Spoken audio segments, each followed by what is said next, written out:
हमारी आज की कहानी एक ऐसी अधूरी साधना की है जिसने एक हंसते खेलते घर को जिंदा लाशों का ढेर बना दिया।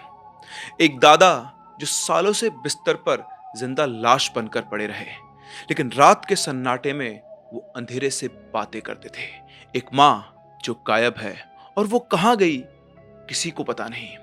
एक ऐसी किताब जो मिट्टी के नीचे दबी हुई मौत का न्योता दे रही थी। मीरा ने सोचा था कि वो उस किताब के दम पर अपनी खोई हुई मां को ढूंढ निकालेगी, पर उसे क्या पता था कि ये किताब ही उसके पूरे परिवार की बर्बादी का कारण बनेगी।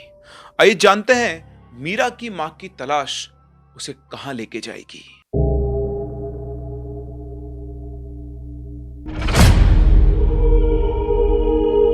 हेलो एवरीवन, खमा गणी and welcome to the world of story. फिर से मैं आप लोगों के सामने एक और इंटरेस्टिंग सुपर नेचुरल एक्सपीरियंस लेकर, और इस कहानी में आगे बढ़े उससे पहले अगर आपके पास कोई रियल सुपर नेचुरल एक्सपीरियंस है या फिर कोई इंटरेस्टिंग स्टोरी है तो आप हमारी इस जीमेल आईडी या फिर इस व्हाट्सएप नंबर पर हमसे शेयर कर सकते हैं। और आपकी स्टोरी अगर हमारे चैनल पर फीचर होती है तो हम आपको देंगे 500 रुपीज का रिवॉर्ड, जैसे हमने यहां पर दिया है। आइए बढ़ते कहानी में आगे। इस कहानी का जो मेन कैरेक्टर है वो है मीरा। मीरा एक छोटे से गांव में अपने दादा दादी और अपने पापा के साथ रहती थी, क्योंकि मीरा की जो मदर थी उनके बारे में किसी को कुछ भी नहीं पता था। मीरा को यह भी नहीं पता था कि उसकी मदर जिंदा है या फिर नहीं, वो कहाँ है कहाँ नहीं है, किसी को भी इसके बारे में कुछ भी पता नहीं था। मीरा ने अक्सर गांव वालों को बोलते सुना था कि उसकी माँ उसे और उसके बाप को छोड़कर भाग गई, और कुछ लोग बोलते थे कि वो अब इस दुनिया में नहीं है। लेकिन सच्चाई क्या है ये कोई नहीं जानता था। यही सब सुनते सुनते मीरा धीरे धीरे बड़ी हो रही थी। दूसरी तरफ मीरा के दादाजी को न जाने कौन सी बीमारी ने पकड़ लिया था। जब से मीरा ने होश संभाला था उसने कभी अपने दादाजी को बिस्तर से उठते हुए नहीं देखा। वो बस घर के कोने में एक खटिया पर पड़े रहते थे। उनको पैरालिसिस का अटैक आया था और उसके बाद से उनकी बॉडी ने काम करना बंद कर दिया था। वो सिर्फ अब उनके नाम के दादाजी थे, बाकी एक जिंदा लाश की तरह वो घर के कोने में पड़े रहते थे। एक और बात थी जो मीरा को बेहद अजीब लगती थी, वो ये थी कि कोई भी गांव वाला उनकी फैमिली से बात नहीं करता था। इवन गांव में कोई फंक्शन भी होता तो उसके घर वालों को नहीं बुलाया जाता। गांव का कोई बच्चा मीरा के साथ ना खेलता था ना बात करता था। ये सारी चीजें मीरा को काफी अजीब लगा करती थी और वो उसे परेशान भी करती थी। लेकिन वो था ना, इंसान यूज्ड टू हो जाता है, तो देखते देखते उसकी भी ये आदत हो गई थी और वो अपने आप में ही मस्त रहने लग गई थी और वो अपने आप में धीरे धीरे बड़ी हो रही थी। मीरा जब इतनी बड़ी हो गई कि वो चीजों को समझने लगी तो उसने एक चीज को नोटिस किया कि अक्सर वो जब भी रात में जाग जाती थी तो उसे अपने घर में फुसफुसाहट की आवाज आती थी, जैसे कोई धीरे धीरे बोल रहा हो। और जब वो उस आवाज के सोर्स को ढूंढने जाती तो उसे सिर्फ अपने दादाजी अपनी खटिया पर लेटे हुए दिखाई देते, और उन्हें देखकर ऐसा लगता था कि जैसे वो अंधेरे में किसी से बातें कर रहे हैं। वैसे तो उसके दादाजी दिन भर में किसी से एक शब्द भी नहीं बोलते थे, लेकिन उसने कई बार देखा था कि रात में वो किसी से प्रॉपर तरीके से बातचीत किया करते थे, लेकिन वो क्या बात करते थे वो मीरा को समझ में नहीं आता था। मीरा ने कई बार अपनी दादी से भी सवाल किया तो उसकी दादी उसकी बातों को टाल दिया करती थी। लेकिन जैसे जैसे मीरा बड़ी हो रही थी उसके सवाल भी ज्यादा हो रहे थे। वो अपने घर में सबसे सवाल करती, लेकिन उसे जवाब कोई नहीं देता। एक शाम की बात है, मीरा अपने घर में अपनी दादी के साथ थी और उसके पिताजी कहीं बाहर गए हुए थे। और उस दिन मौसम काफी भयानक हो रखा था। काले बादल छाए हुए थे, बार बार बिजली चमक रही थी कि जैसे अभी बस बारिश गिरने वाली है। मीरा अपनी दादी के साथ खाना बनाने में उनकी मदद कर रही थी और खाना बनाते उसकी दादी की नजर बार बार दरवाजे की तरफ जा रही थी, मानो जैसे वो किसी का इंतजार कर रही हो। और सिर्फ इतना ही नहीं, साथ ही साथ उनके चेहरे पर एक अजीब सा डर दिख रहा था। और तभी मीरा को किसी के चलने की आवाज आती है, जैसे कोई औरत पैरों में पायल पहन के चल रही हो। ये आवाज उसकी दादी के कानों में जाती है।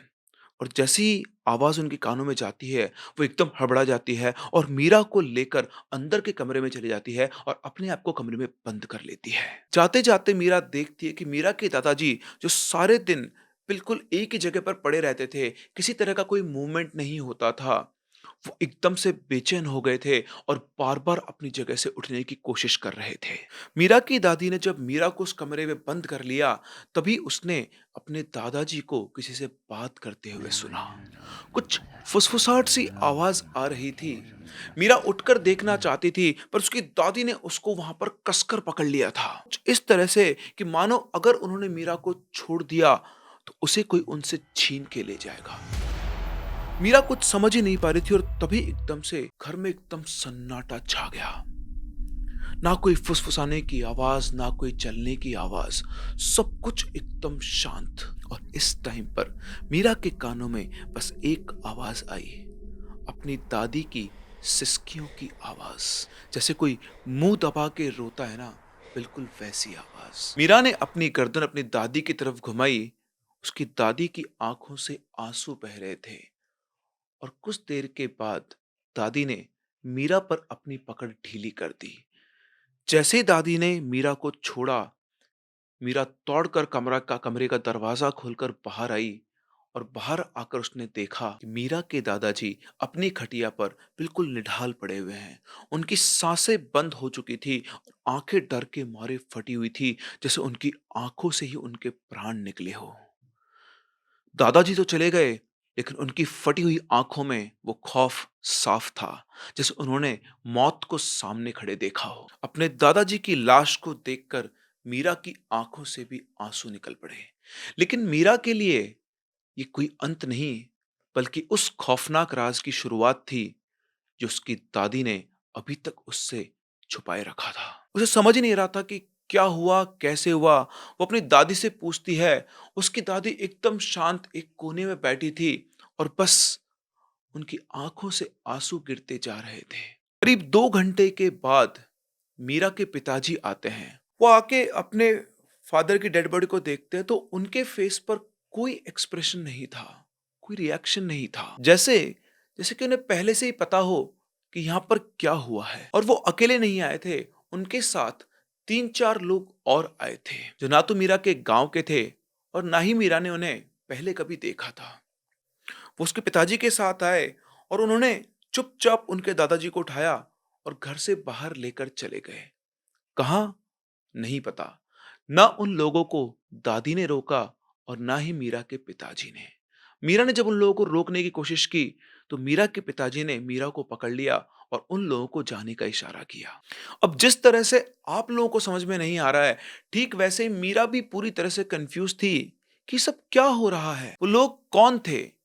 उसके दादाजी की डेड बॉडी को कहाँ ले गए और किसी ने भी उन्हें रोका क्यों नहीं? उसने अपने सवाल अपने पिताजी और अपनी दादी से भी किए, लेकिन उन्होंने उसे कोई जवाब नहीं दिया। और ऐसा करते-करते 1-2 दिन बीत जाते हैं। मीरा को छोड़कर सभी लोग घर में अपने-अपने काम में खोए हुए थे।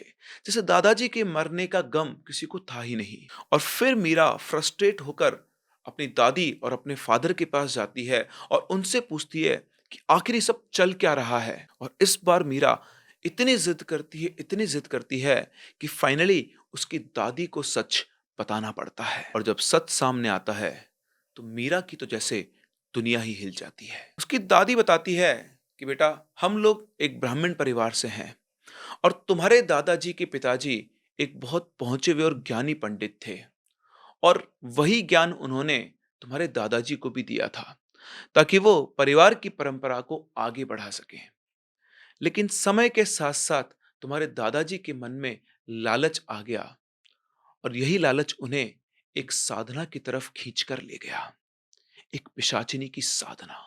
उन्होंने अपने पिताजी के द्वारा बताए गए जो ज्ञान था, उसको काम में लेते हुए एक पिशाचिनी की कठोर साधना की और साधना करके उसे सिद्ध कर लिया।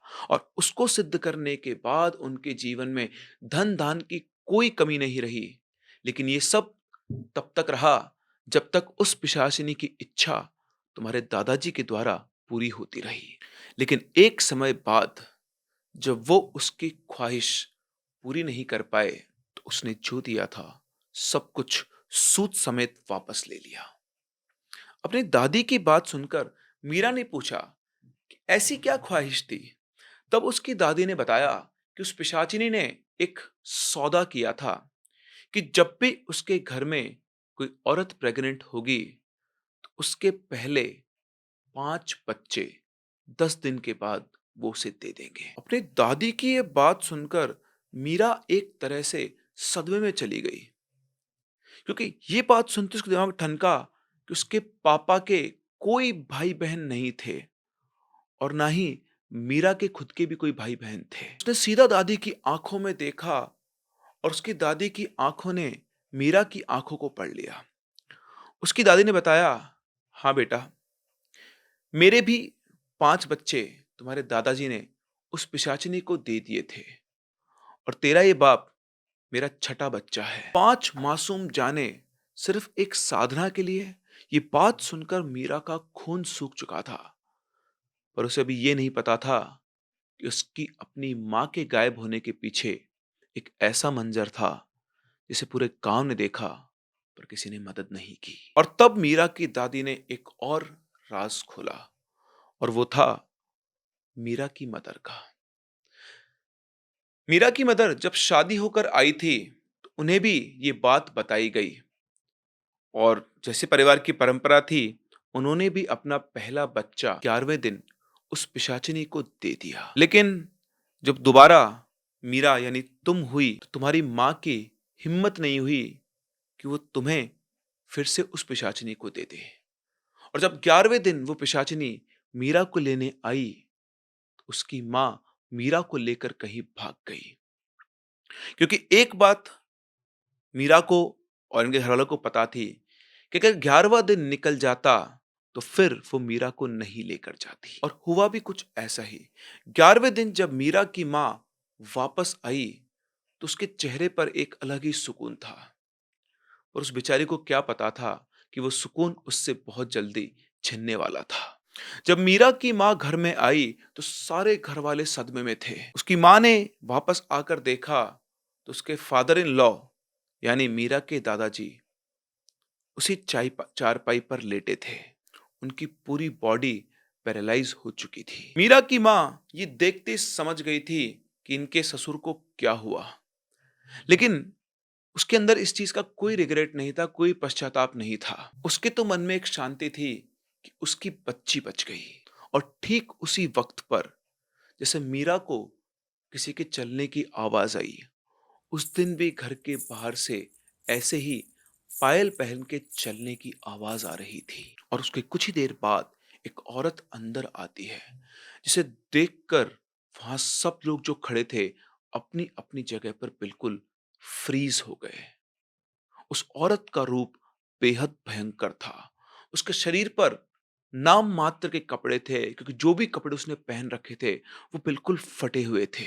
और जैसे ही मीरा की मां ने उस औरत को देखा, वो अपनी बेटी को उठाकर सीधा अपने कमरे के अंदर भाग गई। लेकिन वो अपने कमरे के अंदर घुस पाती उससे पहले ही उस औरत ने मीरा की मां के बाल पकड़ लिए और उसे जमीन पे नीचे खींच दिया।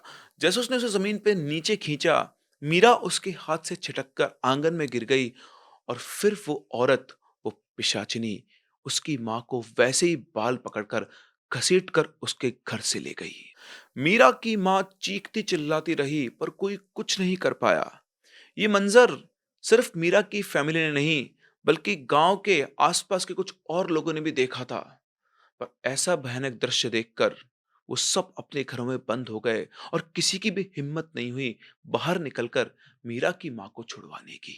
उस दिन के बाद से मीरा की मदर का पता नहीं चला कि वो कहाँ गई। और जो कल यानी जिस दिन मीरा के दादाजी की डेथ हुई, उससे पहले जब तक मीरा 18 साल की नहीं हुई, वो औरत हर रात आती थी और मीरा के दादाजी के साथ गलत काम करती थी, जिससे उनकी बॉडी पूरी सूख चुकी थी और अब सिर्फ वो एक हड्डियों का ढांचा बचे थे। और 2-3 दिन पहले जो हुआ वो वही पिशाचिनी थी और वो उनके दादाजी को अपने साथ ले गई। सब सुनने के बाद मीरा को ये सब एक फैंटेसी स्टोरी लग रही थी, जैसे वो कोई किताब पढ़ रही हो और उसे अभी अभी उस किताब का एक भयानक हिस्सा सुनाया गया हो। मीरा और कुछ पूछती उससे पहले ही उसकी दादी ने बोल दिया कि अब उसका साया जा चुका है। उसे जिसको ले जाना था वो ले जा चुकी है। उसके दादाजी को उनके गलत काम की सजा मिल चुकी है और अब मुझे इस चीज का जिक्र इस घर में बिल्कुल नहीं चाहिए। यहाँ मीरा की दादी को लग रहा था कि उनके दादाजी के साथ ही ये कहानी खत्म हो गई है, लेकिन उन्हें क्या पता था कि कहानी तो अभी शुरू हुई है। अपनी दादी की बात सुनकर मीरा शांत तो हो जाती है, लेकिन उसके मन में और भी कई सारे सवाल थे। और सबसे बड़ा सवाल कि आखिर वो पिशाचिनी उसकी मां को कहां लेकर गई।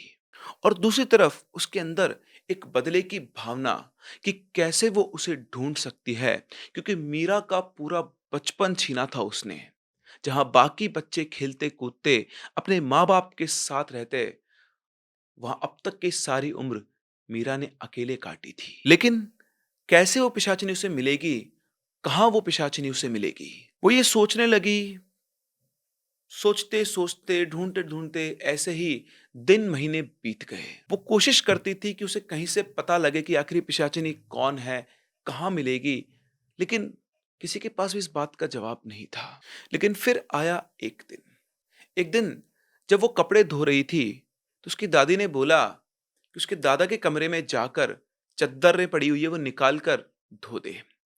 इनके दादा की डेथ के बाद उनके कमरे में कोई रहता नहीं था, बस इन्होंने उसे एक स्टोर रूम की तरह यूज किया हुआ था। तो मीरा दादाजी के कमरे में जाती है और वहां पड़े हुए कपड़ों के ढेर में से वो चादरें निकालना शुरू करती है। वो दो चादरें वो खींचती है कि तभी कपड़ों के बीच में से एक छिपकली निकलती है।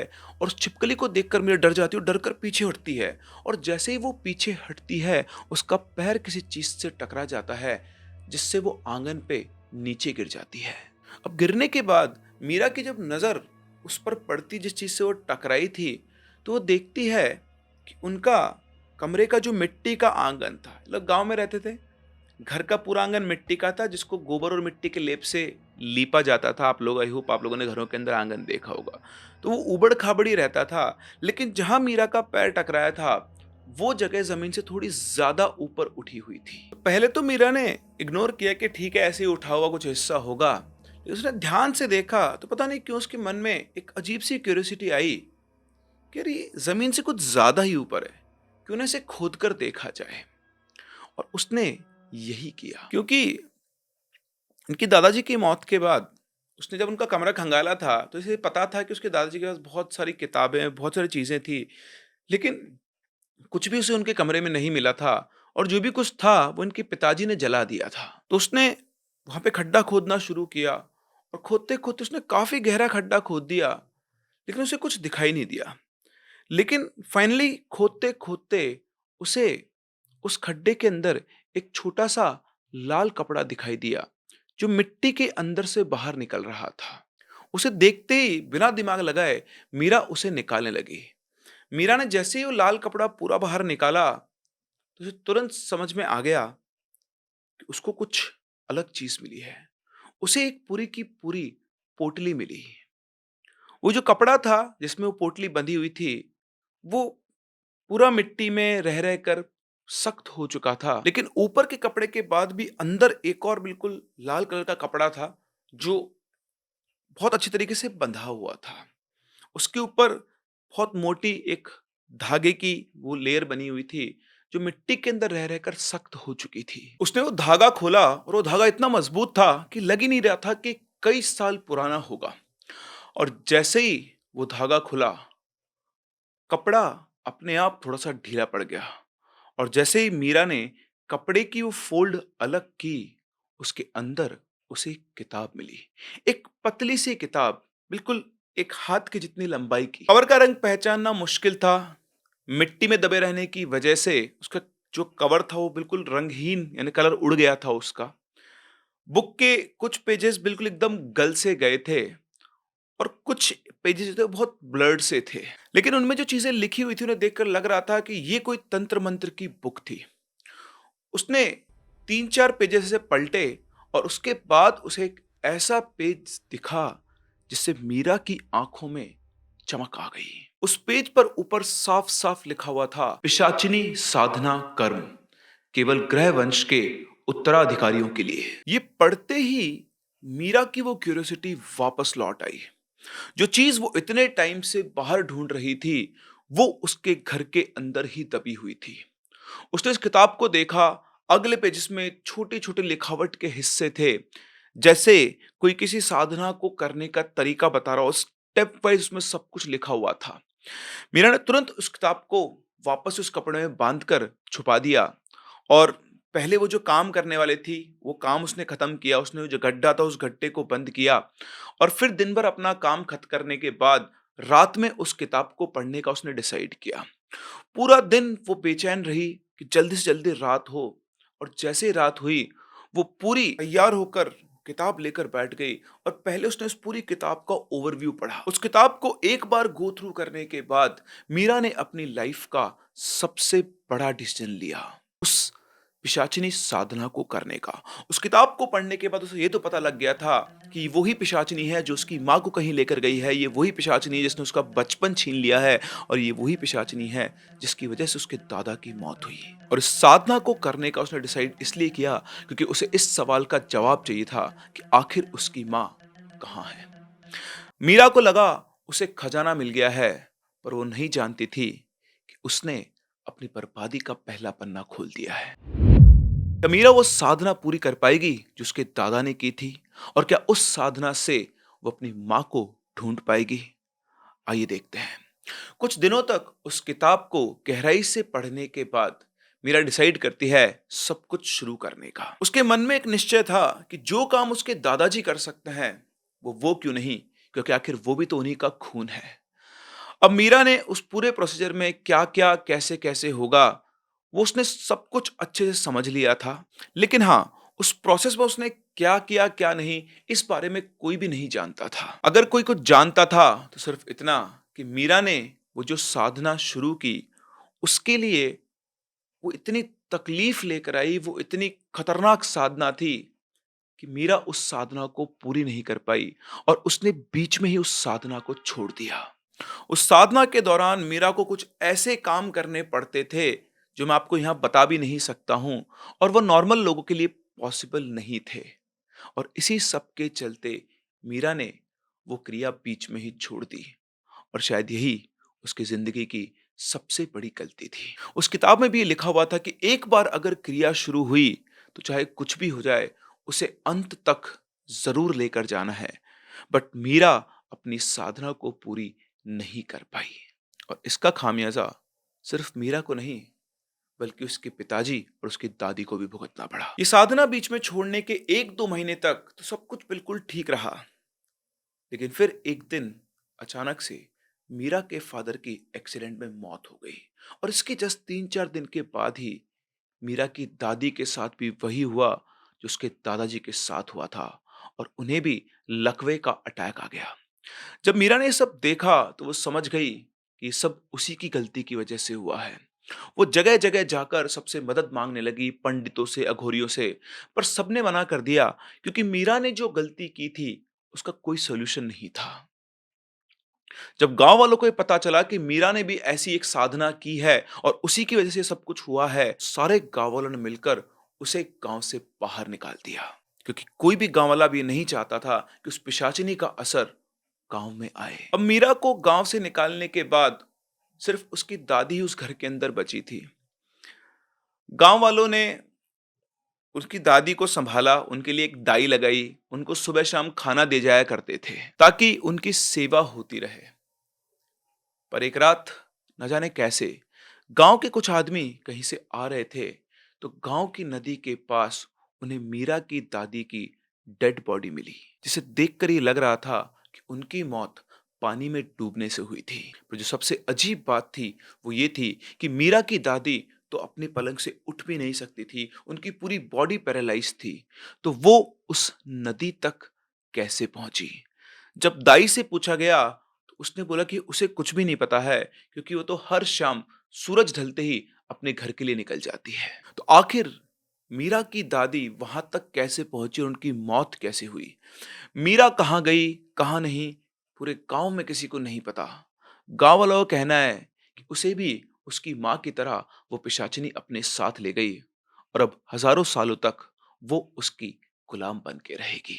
ये थी मीरा और उसके परिवार की कहानी, जो हमें एक बहुत बड़ा लेसन देती है कि लाइफ के कुछ डायमेंशंस अगर अनटच्ड ही रहें तो बेहतर है, क्योंकि अगर कभी ऐसे पोर्टल ओपन हो जाते हैं तो कुछ ऐसी चीजें होती है जिनको प्रैक्टिकली कंट्रोल करना सिर्फ मुश्किल ही नहीं, नामुमकिन हो जाता है। जो मीरा के दादा ने किया और भुगता, वो सब मीरा की आंखों के सामने था, लेकिन बदले की भावना या अपनी मां को ढूंढने की वजह से उसने वो रास्ता अपनाया जिसके बारे में उसे कोई नॉलेज नहीं थी। बिना किसी गाइडेंस और प्रोटेक्शन के उसने एक खतरनाक साधना करने की कोशिश की, सिर्फ एक किताब के भरोसे, जो सिर्फ उसकी एक पुश्तैनी विरासत थी। और अंजाम आप सबके सामने है। इसीलिए ये कहते हैं, मैं हमेशा कहता हूं, कभी आपको कोई ऐसी किताब मिले या कहीं से ऐसा ज्ञान मिले तो उसे पढ़ लो, लेकिन उसे अप्लाई करने की कोशिश बिल्कुल मत करो। क्योंकि जितने भी लोग कुछ इस तरह की साधना करते हैं वो सिर्फ और सिर्फ एक गुरु के सानिध्य में करते हैं, और वहां पर भी उनके सक्सेसफुल होने के चांसेस बहुत कम होते हैं। तो आपको क्या लगता है कि आप किसी किताब के सहारे या किसी बेसिक नॉलेज के सहारे ऐसी एंटिटीज से डील कर पाओगे जिनके बारे में आप रत्ती भर भी नहीं जानते हो और जिनसे आप अपने आप को प्रोटेक्ट नहीं कर सकते हो? वैसे आपको क्या लगता है, क्या वाकई में मीरा के साथ भी वही हुआ होगा जो उसकी माँ के साथ हुआ है? क्या मीरा की आत्मा अभी भी उस पिशाचिनी के चंगुल में होगी? अपने व्यूज हमें कमेंट सेक्शन में जरूर बताएं। हम लोग मिलते हैं अपनी अगली कहानी में, तब तक के लिए keep loving and keep listening.